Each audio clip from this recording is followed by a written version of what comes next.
Cindy. I'm studying to become an English teacher, and I love Island TV. Why? Because we are the Caribbean. We are Island TV. We need to reveal our fundamental contributions in America. We need Island TV to reveal our different beautiful Caribbean cultures for the world to respect and understand us better. Grow your business while supporting the only Caribbean television station in Florida. Advertise with Island TV.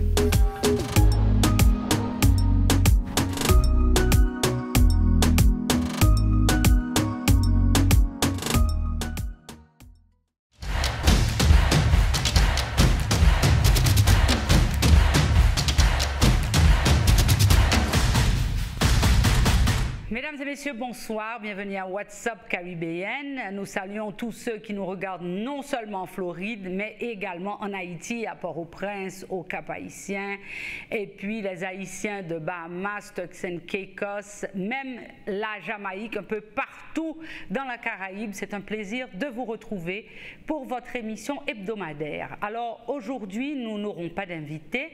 Nous allons avoir toutes sortes de reportages concernant des événements qui ont eu lieu ces jours-ci, récemment, dans la communauté haïtienne, en Floride et plus particulièrement dans le sud de la Floride. Comme par exemple le Salon du Livre qui réunissait des auteurs haïtiens et leurs livres, bien sûr, pour un moment vraiment intéressant. Vous allez voir comment ça s'était passé. Nous avons aussi le gala de l'Association des avocats haïtiens, HLA, qui ont choisi Karine Jean-Pierre comme keynote speaker. Karine Teba, un très bel discours, vous pourrez le voir. Nous avons également un petit événement organisé par la FIFA à l'occasion du World Cup. Nous parlons ça. Ça continue avec un reportage qui vous montrera les dernières manifestations contre Donald Trump et son ami Elon Musk à Miami. Et pour finir, vous pourrez voir un événement privé organisé en l'honneur de Dany Laferrière. Alors voilà, mesdames et messieurs, installez-vous confortablement. Nous allons passer un très bon moment.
Le Salon du Livre à North Miami, un événement vraiment intéressant qui réunissait toutes sortes d'auteurs haïtiens.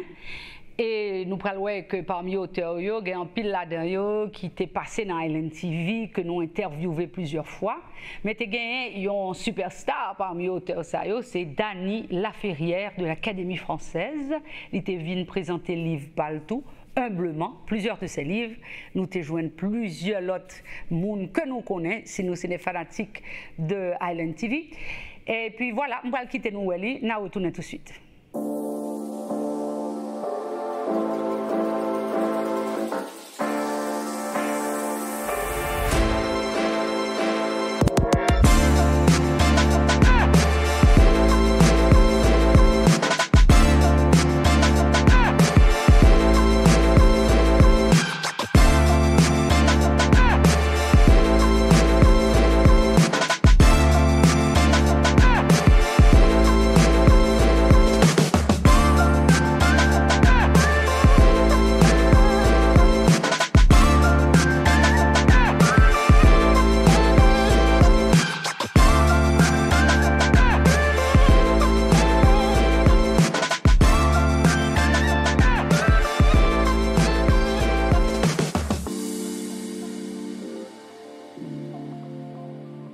Donc moi-même c'est Jean-Jacques. Oui, c'est bon, petit garçon Jacques-Stéphane Aleximier.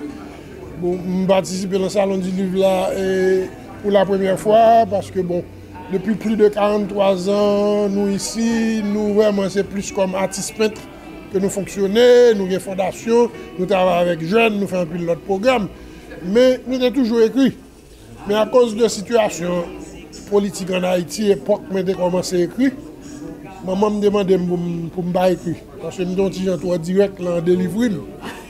Donc nous avons fait camper, mais nous avons continué à écrire, nous n'avons pas de publier. Donc, l'année qui fait passer là, nous fait 65 ans. Donc, nous allons à un moment en novembre Haïti, sur l'autre histoire, pour l'autre là. Et finalement, nous avons parlé, il dit bon, si vous avez d'autres livres, vous mettez la gueule parce que bon. C'est le moment pour parler à mon Dieu. Tant ça a passé, oui, surtout les gens avec situation gang là, il y a un peu de jeunes qui fonctionnent dans le pays, au moment où ils ne pas comprendre que ça vivre là. Ce sont les séquelles du duvalierisme. C'est ça lié. Au moment où on m'a c'est pour les gangs qui sont dans le pays. C'est eux qui inventent le kidnapping, ils font tout ça. Donc, il est nécessaire pour mettre un livre, pour sensibiliser la jeunesse là, pour comprendre que ça a vécu aujourd'hui, mais quand ils sortent.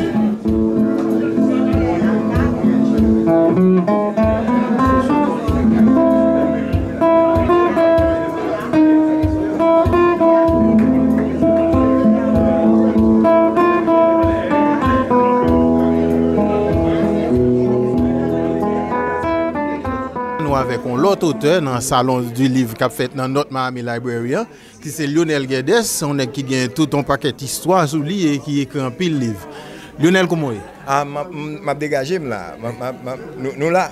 Et je dis à qui soit présenté comme livre. Moi, j'ai 3 livres. Oui. Et moi, chaque livre son période. Vous pouvez parler nous rapidement. Oui, premier c'est les Cailles, c'est les premiers 10 ans que je passe dans la ville des Cailles, quoi que je fais Port-au-Prince.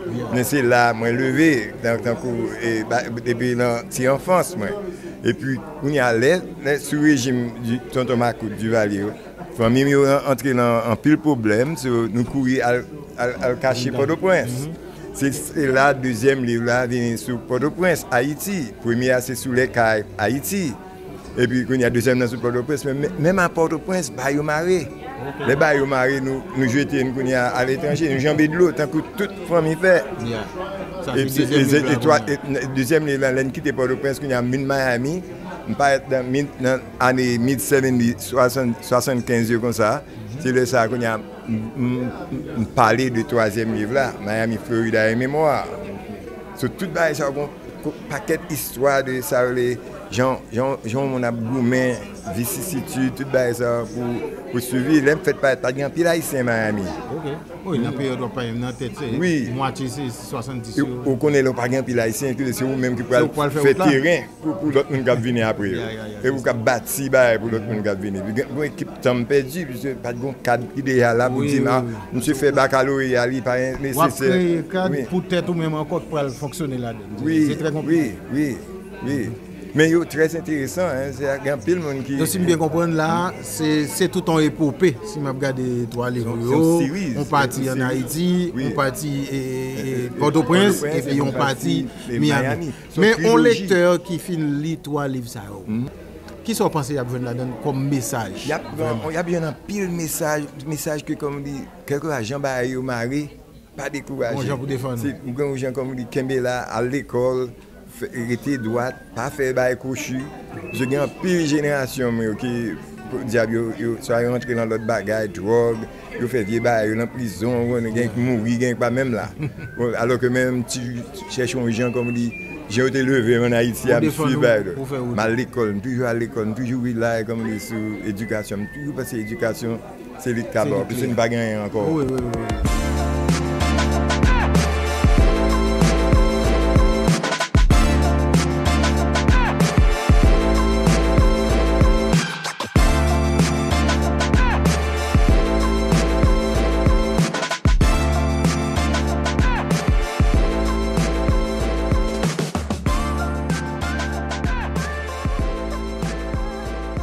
We are back, and now I'm here with Daniel Bayard, who is a writer mostly writing about history book about Haiti.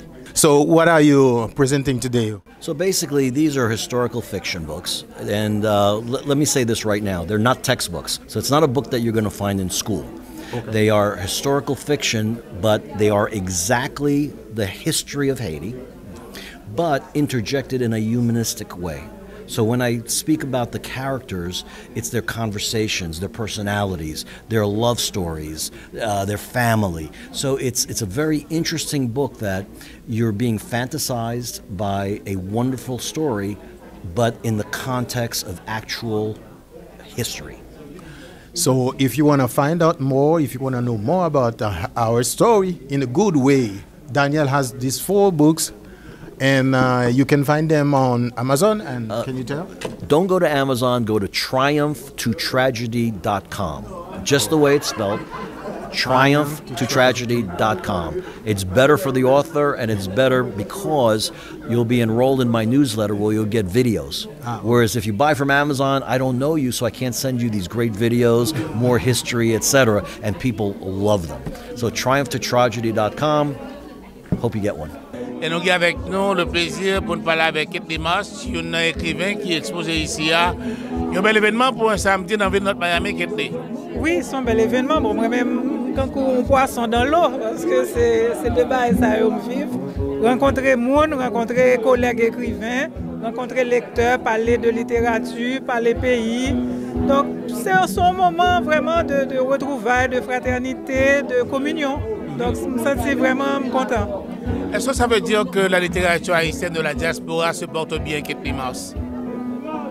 Bon, par contre, qui serait la littérature haïtienne de la diaspora? Parce que moi-même, depuis son haïtien qui a écrit, que les d'origine haïtienne ou bien que les a écrit depuis Haïti, il rentre dans la même mouvance de histoire nous, de ça nous y est comme peuple qui a parlé de idiosyncrasie nous, de expérience nous au pays natal ou en terre étrangère. Donc pour moi, oui, je dis que la preuve c'est que il y a un peu l'écrivain qui a pu exposer et publier là. Et littérature et créativité artistique en général, et bien c'est ça que nous gagnons, qui est fort et qui est présent et pour le moment malgré tout problème que le pays nous a traversé. Je ne sais pas si nous devons concerne, est-ce que les gens lisent? Est-ce que les Haïtiens lisent? Bon, je ne peux pas évaluer en termes de pourcentage de ratio qui c'est haïtien lit. Naturellement, les gens qui viennent dans le salon littéraire, c'est parce qu'ils ont un intérêt quelconque, soit pour acheter les livres pour lire eux-mêmes, soit pour acheter les livres pour offrir. Ouais. Mais bon, expérience femme, c'est que oui, haïtiens aiment lire et surtout haïtiens très fiers de écrivains et citoyens haïtiens pareils. C'est comme si on doit venir acheter plusieurs livres, vous ne pouvez jamais lire. C'est comme un monde qui prend l'église en Haïti, il prend dans le temple dimanche, la Bible en bas, il ne va pas lire, mais il va le livre là. Ouais, donc c'est quand on fait ce genre d'expérience à tout.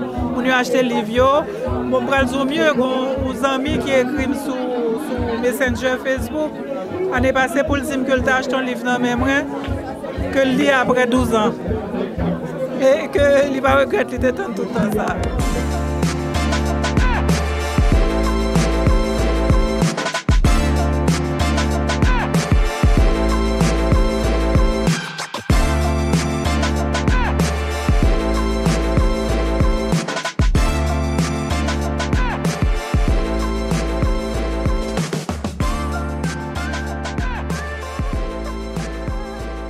J'ai habité, j'ai passé 12 ans à Miami. J'ai habité Kendall de 1990 à 2002. Et donc, son paysage que vous retrouvez, moi, j'aime d'ailleurs l'architecture Miami, j'ai toujours aimé Caïbasio. Et Caïo qui est plus bas, c'est Pied-Boyo. Et ça, on l'autre ambiance différente du nord d'Amérique. Et puis, moi, j'aime aussi la communauté haïtienne que vous retrouvez avec Vitalité. Il y a des bagages qui améliorent même, par exemple, aller dans cette culturelle-là, et dès qu'on allait côté market, là, elle a changé. Beaucoup rentré dans les librairies Mapoua, de son côté qu'on allait. Et moi ici, nous faisons une belle fête là. Oui. Donc, vous la caille, oui, la caille, bon, moi, senti ça, et puis, on a honoré, hommage à de grands écrivains, oui, c'est ça le mot, Mapou, c'est-à-dire Franck Etienne, Anthony Phelps, René Philotech, c'est des, nous te compte toutes, et puis, t'es apprécié œuvre, et surtout, compagnie, yo. C'est ça. Au salon du livre à Miami, est-ce que ça veut dire que la littérature haïtienne en diaspora se porte bien, Annie? Ah ben bien sûr, bien sûr. La littérature haïtienne, on renouvelle encore une souris parce que c'est bizarre, hein, quand il n'y a pas annoncé la mort d'une génération qui sont sépartis, puisque Jean-Claude Fillon n'est pas là aussi depuis quelques années, mais même, on dit on sentit qu'on renouveau Cap Vini, qu'il y a de jeunes auteurs Cap Vini, et nous avons une sorte de gros backup avec l'université et tout. Parce que quand il y a haïtien qui a l'université, qui a fait thèse, qui a fait mémoire, qui a fait doctorat sur la littérature haïtienne, non. Et moi, c'est là, oui, sous la Vini. Et il y a un enseigné, donc il y a un étudiant, le relais a été fait par les nouveaux universitaires qui font des thèses sur les écrivains haïtiens. Je sais que Franck Etienne a beaucoup étudié. Et d'ailleurs, les universitaires de New York ont fait une petite manifestation d'hommage dernièrement pour Franck Etienne. À Montréal, et on a fait une manifestation aussi pour Anthony Phelps. Et bon, Philotech, il va y avoir des manifestations à Port-au-Prince pour le 30e anniversaire de sa mort. Donc, lié en fait, c'est comme la spirale dont parle Franck Etienne. Et elle a passé, présent, futur n'est pas en ordre linéaire. Nous rejoignons passé, futur, présent.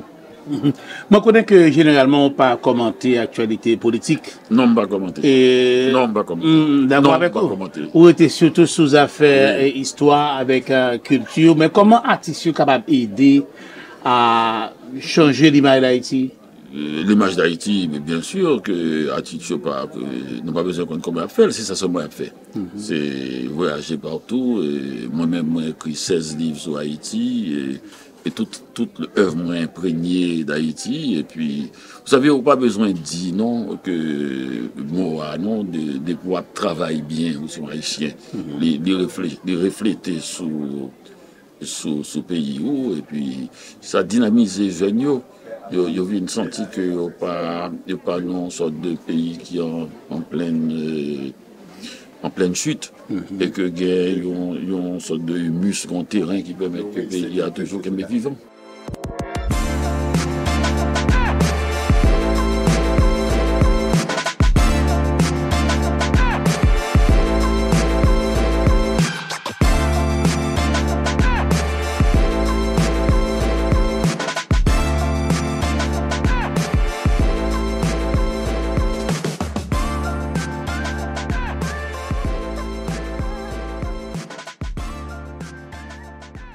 Mesdames et messieurs, on a retourné avec l'autre reportage pour nous, dans le moment.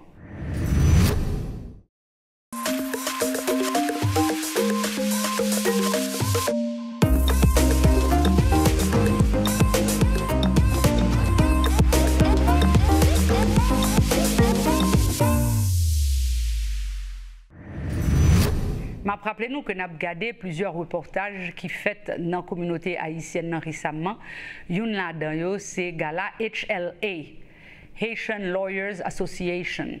Et keynote speaker, c'était Karine Jean-Pierre. Tendez discours.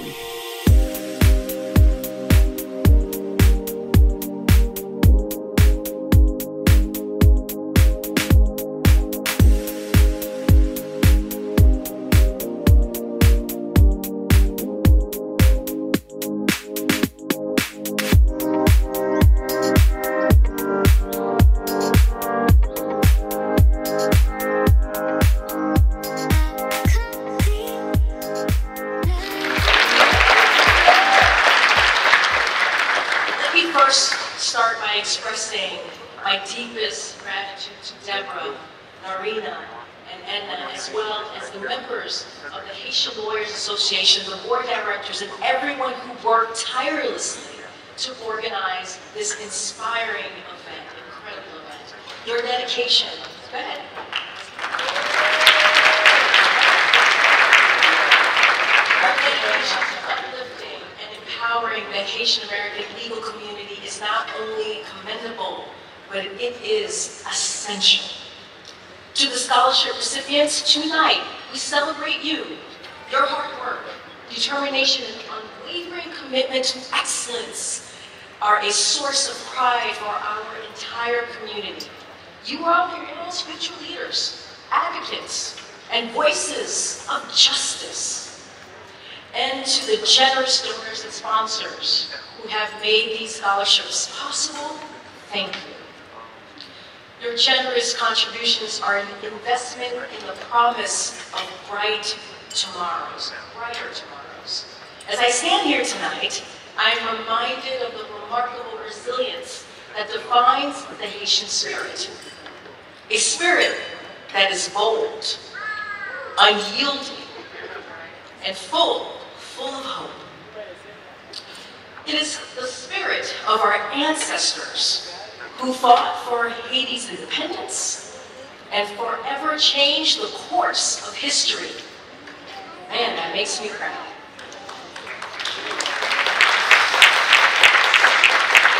It's the spirit of those who continue to strive against all odds to build a future of dignity, justice, and opportunity. But let's be honest for one moment. The path to justice has never been easy. And this is especially true today. As Haitian American lawyers, you stand at the intersection of two powerful identities. The enduring legacy of Haiti's revolutionary courage and the unyielding pursuit of justice that defines the legal profession. You carry forward a tradition of fighting for freedom, not only in the courtroom, but also in the communities you serve. Your work matters. Whether you are defending the rights of immigrants, standing against racial and social injustice,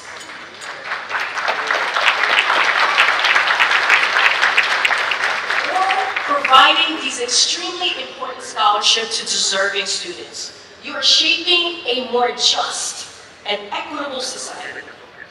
Your advocacy speaks for the voiceless, Your service brings hope to the marginalized, and your presence at every table where decisions are made in a testament of the importance of representation. Representation matters. It matters. What I am to impart to us all this evening, including myself, is a breath of encouragement to never abandon hope.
Dernièrement, soccer, que nous-mêmes nous relais football, c'est un bail qui n'est pas vraiment très populaire en Floride. Mais, il y a un grand nègre, David Beckham, qui permet que, avec l'équipe que l'y formé, avec Messi là dans Miami, avec Stade ça qu'a construit, avec tout match ça qu'a fait Kounia, et bien grâce à David Beckham, Américains commençaient à habituer avec soccer. Football pas nous. Et voilà qu'on y a nous praloué David Beckham là en compagnie de petits garçons. On faisait avec nous, ces petits garçons qui étaient rencontrés lui. Et FIFA, à l'occasion de World Cup, a organisé un événement le 24 mars, côté que yo te dévoilé nouveau poster yo. Nous praloué rapidement qui j'en ça t'est passé. We are the world. Right here in Miami-Dade County, we are the world. We were chosen as the headquarters for the World Cup. It's a symbol of Miami's evolution and growth. Tonight we're here for not only to hear the Sonic ID, which will be the sounds of Miami World Cup. We're excited for that. And then the big reveal is going to be what will be the poster that will, be shared all over the world. Create a poster that represents Miami, like you gotta live it, you gotta be it, you know what I mean? Like you can't fabricate Miami. I'm excited to really know the artists behind the art, but also to get to mingle with the organization of the FIFA World Cup in Miami. So everyone really needs to pay attention to be a part of this special moment.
Jean Bécounia, un événement privé qui était fait en l'honneur d'un grand intellectuel haïtien qui nous représente fièrement à l'Académie française. Ce n'est pas donné à tout le monde. C'est le premier haïtien à l'Académie française. Il s'agit de Dany Laferrière qui a été reçu grandiosement chez Madame Vania Laguerre et Monsieur Ringo Caillard. Nous faisons un petit report pour nous voir qui j'en ça t'est passé.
And I would like to introduce the chef who came directly from Montreal,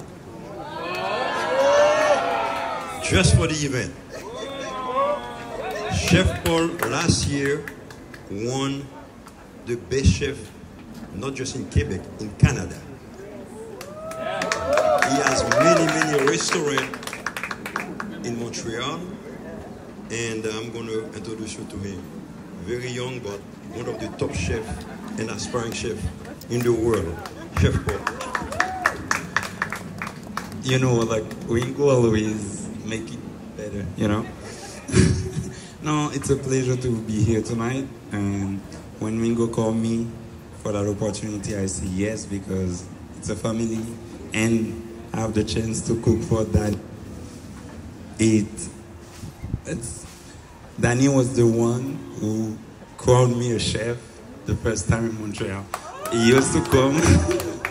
Et Danny était la première personne qui m'a couronné chef. On m'a employé comme chef, mais on avait besoin de quelqu'un pour dire oui. Il est en plein restaurant, un jour, il se lève, il a dit, votre attention, je déclare Paul chef aujourd'hui.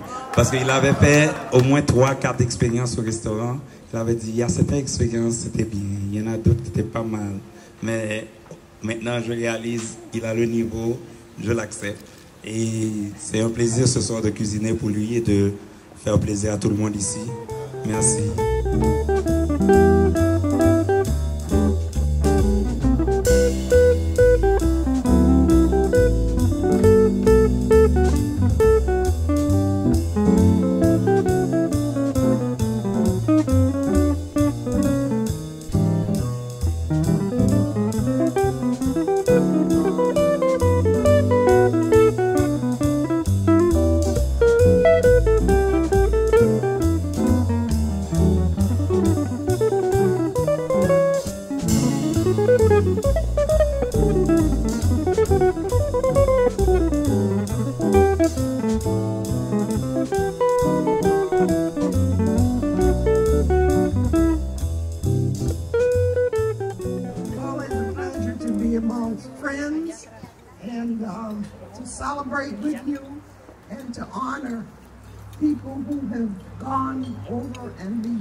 What we normally would think that Black people would achieve. So during this time, and we have so much turmoil in Washington, so much where I just left, it's an honor to sit here with you this evening. It's an honor to be here with great friends of color and great friends who love us and who want us to be included and want us to be upheld and be equal. And this seems to be a fight that's going on now, but we appreciate all of the sisterhood and the brotherhood that's taking place tonight in your honor. So the next person that I would ask to step forward is Robert Woodson, who is the husband to Mary Woodson, our state representative. Robert? Be it respectfully proclaimed, I, my wife, Representative Marie Woodson, Florida State Representative of House District 105, do hereby recognize Danny Lafreniere for his significant voice in contemporary literature. His works, translated into multiple languages, contribute to discussions on cultural diversity and a diaspora experience. He continues to write, offering his unique perspective on the world, navigating between Haiti, Montreal, Paris, and he mentioned also South Florida. Thank you so much. Congratulations. This is from her. Je tiens à remercier Ringo et Tania et aussi à saluer Madame la sénatrice Federica Wilson. Je tiens à vous saluer, chère sénatrice. Oui, et rappeler cette promenade que j'ai eue tout à l'heure avec Ringo, où nous avons évoqué la peinture, sa collection, qui n'est pas à lui, qui est à tous ceux qui regardent. C'est ça le charme de l'art. Chaque fois que vous regardez un tableau, il vous appartient, et peut-être même vous lui appartenez. Et je crois que c'est dans ce but que Ringo et Tania ont récupéré ces tableaux, l'argent étant exclu dans cette comédie, ont récupéré ces tableaux dans le monde pour pouvoir le présenter aux gens et un jour le présenter à tout le monde. Parce que il a des Picasso, et Malraux, je me souviens, avait dit qu'un Picasso devrait se trouver dans un musée Picasso. Un jour, ils iront tous, chacun à leur tour, rejoindront les autres tableaux en leur compagnie. À ce moment-là, je crois que le musée de Port-au-Prince aura beaucoup de Wilson Bigot et d'autres artistes, peut-être même des artistes cubains aussi.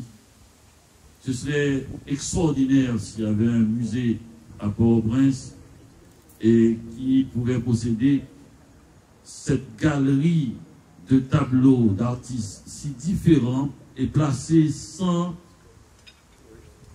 j'allais dire, contexte géographique. Simplement parce que ce sont des peintres et que ceux qui ne se connaissent pas parce qu'ils vivent éloignés de par leur culture, de par leur histoire, de par leur géographie, finissent par se rencontrer un jour pour la simple raison qu'ils sont tous des peintres. Et c'est ça que j'ai senti dans cette promenade avec Ringo tout à l'heure. En attendant, je vais demander à Ringo de faire une petite promenade avec moi dans ma petite galerie. C'est-à-dire que j'étais très fatigué après le tremblement de terre de Port-au-Prince. Un autre petit tremblement personnel quand je suis rentré à l'Académie française et je ne pouvais plus écrire tellement j'étais fatigué. J'avais l'impression que mes jambes allaient flancher, tous est mort. Et je me suis mis à dessiner, c'est-à-dire à tenter de faire quelque chose que je n'avais jamais fait auparavant. Et j'ai tenté de reprendre les grands classiques haïtiens de la peinture et de les faire par moi-même. Ici, vous avez Hector Hippolyte, le plus grand peut-être, disons le plus célèbre peintre haïtien. J'ai voulu faire un portrait de lui à ma manière, un peu chevelu, un peu avec les cheveux dressés sur la tête et très contemporain et qui pourrait prendre un verre avec Basquiat à tout moment. Et une de ses œuvres les plus connues, je crois, Femme aux oiseaux, et que Ringo n'a pas. J'ai cité beaucoup de tableaux, mais je n'ai pas vu tous les tableaux de Ringo. Il y en a 3000, mais disons que Ringo n'a pas. Et Femme aux oiseaux de Hector Hippolyte, mais je crois que vous avez un Hippolyte. Il a les Hippolytes, de toute façon ça va retourner au musée haïtien. Et j'ai voulu essayer de voir quel est le secret de ces peintres, les peindre vraiment avec un plaisir personnel, sans essayer de trop faire, simplement, dans une sorte de pureté. Là, ils ont mis beaucoup de feuilles, j'en ai mis que 2 ou 3. Simplement, pour essayer de trouver qu'est-ce qui fait cet art, celui, par exemple, d'Hector Hippolyte, où la frontière entre le rêve et la réalité semble si indistincte. On ne peut pas savoir. Et qui prend sa source dans le vaudou, puisque Hector Hippolyte fut un Ungan, un prêtre vaudou. Merci. Et Hippolyte, cette magnifique dame aux oiseaux qui se trouve là, et que j'ai peint en bleu, Hippolyte en marron, couleur de terre, couleur de chair, et je m'approche le plus proche du rêve. C'est simplement comme pour tous les artistes, chaque fois que nous faisons une œuvre, même pour imiter un grand peintre, l'autobiographie hante. C'est simplement parce que le bleu est la couleur de ma mère. Alors j'ai voulu introduire le bleu dans ce tableau pour pouvoir mieux l'aimer.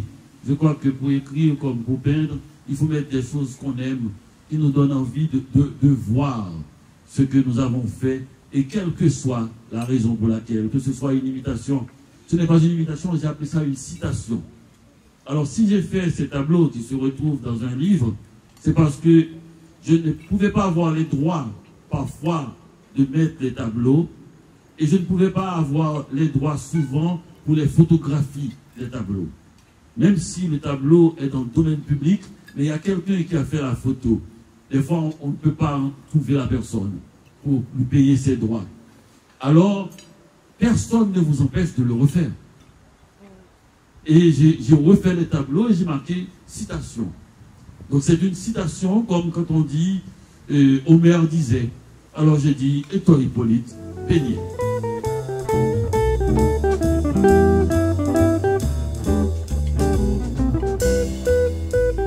Parle-nous de ce contact. Comment as-tu eu ce contact avec Dany Laferrière? Je fréquente Dany depuis très jeune, même quand ce n'était pas physiquement, c'était avec ses ouvrages. Le charme des après-midi sans fin, l'odeur du café, comment faire l'amour à un ex sans se fatiguer. Et j'ai travaillé aux éditions Mémoire. Quand j'ai eu l'idée, j'ai appelé mon ami qui m'a dit attendons voir si c'est possible. Et puis là, j'ai rédigé la lettre à la signature du consul et puis j'ai choisi les parties prenantes, étant donné que c'était la francophonie qui était le prétexte. Donc un joli prétexte. J'aime bien le prétexte. Dany n'aime pas trop entendre parler de la francophonie, mais c'était le prétexte pour frapper à la porte de la France, du consulat. Pourquoi il n'aime pas entendre parler de la francophonie? Il n'aime pas les thèmes qui ont une dimension réductrice. D'accord. Une dimension réductrice, donc peut-être qu'on peut aller au-delà de cela. Il n'aime pas qu'on parle de noir, qu'on parle de blanc. Donc c'est peut-être dans un universalisme que l'amour se situe, que l'amour vit et auquel il invite tout le monde à plonger dans sa tasse de thé, dans sa tasse de café. Et sa tasse de café, c'est Petit Goave. Parce que moi, en tête, si j'avais les possibilités aujourd'hui, je dirais, pour ce que Dany a fait pour Haïti, je décréterais la Petit Goave, la ville Laferrière.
Comme nous connaissons, mesdames et messieurs, ces jours-ci, il y a une pile manifestation dans plusieurs États des États-Unis contre le gouvernement actuel. Donc, là, il dit que je gagner des manifestations dans Miami. Je me dit, c'est pas vrai, ça va pas j'en prends parce que, vu le nombre important, imposant d'Hispaniques qui remet président, je me dit, ça va pas gagner. Et puis, étonnamment, il y a des dans une manifestation, il y a l'autre qui était fait forte là-dedans, il a marché très bien. Mais dans ça qui Miami, reporter, nous, Cliff Saint-Hubert, te font un coup de pied là.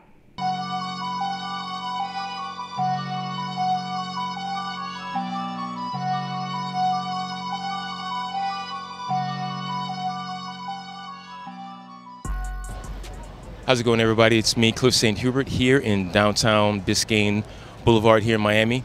And I'm here at the Trump-Elon Musk protest. And here everyone is protesting against what's going on in the federal government. They don't want to see the federal government broken down or stripped. So we got a whole bunch of people. If you can just pan over there, you'll see a whole bunch of people in the crowd protesting Donald Trump and Elon Musk and everything that he's planning on doing.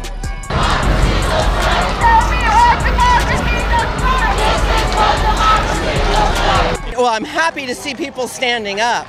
I mean, to see what's happening with rights, you know, people, the tariffs. I just spoke to someone who owns a business. They're raising their prices 50%. You know, Social Security. I mean, what the, you know.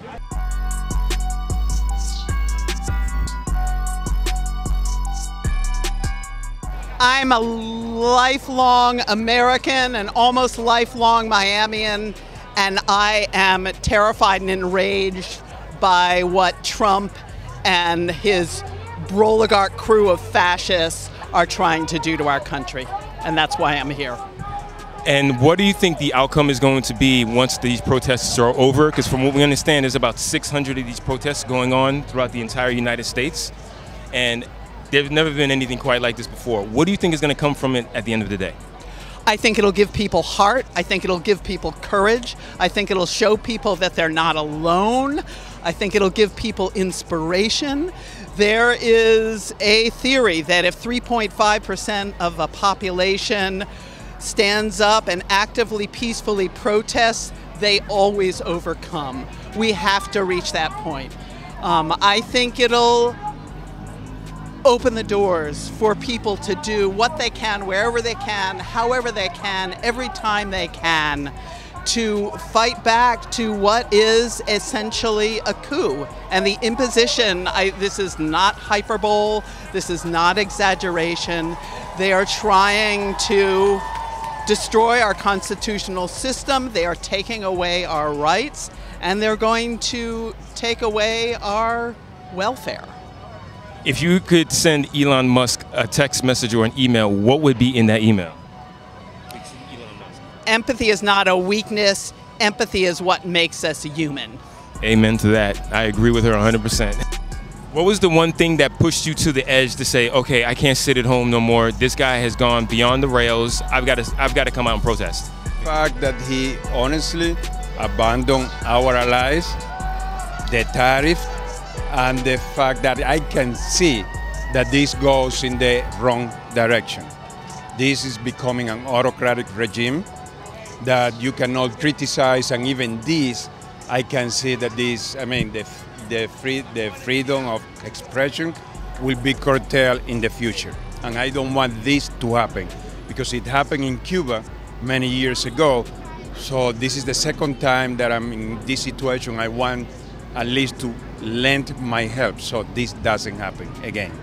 As you can clearly see, there's a lot of people here downtown trying to voice their opinion on what they believe is right. So we'll have to wait and see if everyone's voice will actually be heard in Washington, D.C. It's Cliff St. Hubert, Island TV. Nous remercions Cliff Saint-Hubert et Gary Laurent qui portaient majorité au reportage ça yo à Souéa. Et puis, mesdames et messieurs, m'a tout dit nous que rendez-vous nous cassé pour semaine prochaine, même l'heure. Avec vous, c'était Elisabeth Guérin. Bonsoir.